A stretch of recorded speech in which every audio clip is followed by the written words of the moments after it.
pendengar Embun Rohani Pagi dari Kota Ambon, Manise, City of Music. Bersama saya, Rinong Duk in Altum, yang akan membawakan renungan hari ini, Selasa 7 April 2020. Tuhan sertamu dan sertamu juga.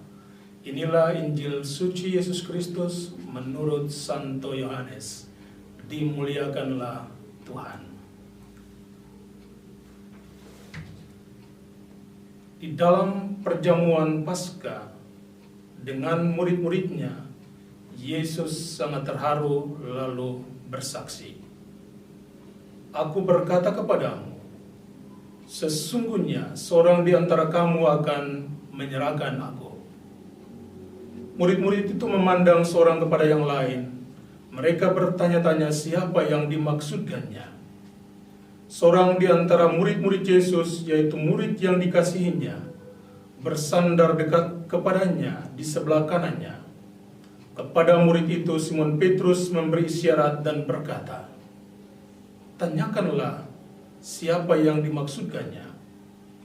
Murid yang duduk dekat Yesus itu berpaling dan berkata kepada Yesus, "Tuhan, siapakah itu?" Jawab Yesus, "Dia adalah orang yang kepadanya aku akan memberikan roti sesudah aku mencelupkannya." Sesudah berkata demikian, Yesus mengambil roti, mencelupkannya dan memberikannya kepada Yudas, anak Simon Iskariot. Dan sesudah Yudas menerima roti itu, ia kerasukan iblis.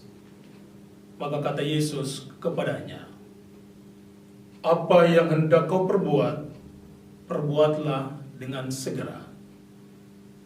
Tetapi tidak ada seorang pun dari antara mereka yang duduk makan itu mengerti maksud Yesus mengatakan itu kepada Yudas. Karena Yudas memegang kas, ada yang menyangka bahwa Yesus menyuruh dia membeli apa-apa untuk keperluan perayaan itu, atau memberi apa-apa kepada orang miskin. Yudas menerima roti itu lalu segera pergi. Pada waktu itu hari sudah malam.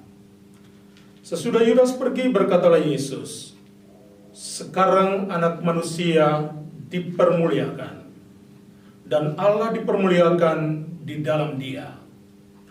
Jikalau Allah dipermuliakan di dalam Dia, Allah akan mempermuliakan Dia juga di dalam dirinya, dan akan mempermuliakan Dia dengan segera. Hai anak-anakku, tinggal sedikit waktu saja aku bersama kamu. Kamu akan mencari aku, dan seperti telah kukatakan kepada orang-orang Yahudi, ke tempat aku pergi tidak mungkin kamu datang. Demikian pula aku mengatakannya sekarang kepada kamu." Simon Petrus berkata kepada Yesus, "Tuhan, kemanakah engkau pergi?" Jawab Yesus, "Ke tempat aku pergi, engkau tidak dapat mengikuti aku sekarang. Tetapi kalau engkau akan mengikuti aku." Kata Petrus kepadanya, "Tuhan, mengapa aku tidak dapat mengikuti engkau sekarang? Aku akan memberikan nyawaku bagimu." Sahut Yesus, "Nyawamu akan kau berikan bagiku? Sesungguhnya aku berkata kepadamu, sebelum ayam berkokok, engkau akan menyangkal aku 3 kali." Demikianlah Injil Tuhan. Terpujilah Kristus. Engkau menikam dan membunuhku di dalam rumah kita. Adalah lebih sakit ketika kita sadar bahwa Dia yang duduk makan semeja dengan kita, Dia yang tinggal serumah dengan kita, dan Dia yang kita kasihi dengan tulus, tega menyakiti, memfitnah, dan merencanakan sesuatu yang jahat untuk kita.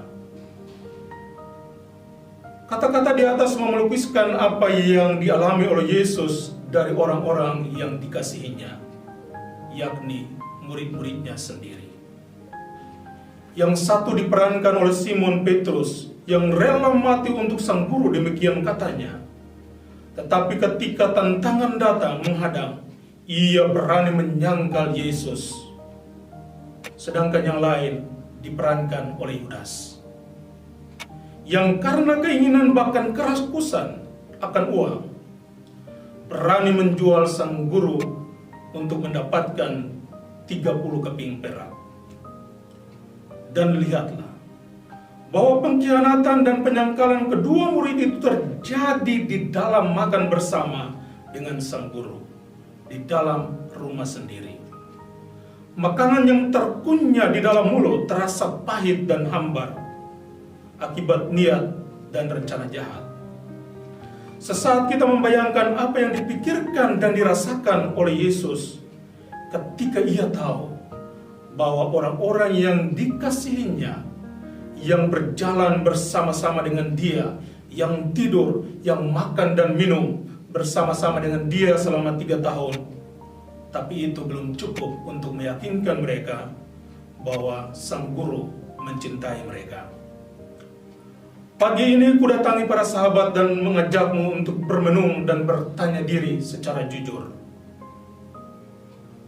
1. Seberapa seringkah aku telah mengkhianati orang-orang yang mencintaiku dengan tulus?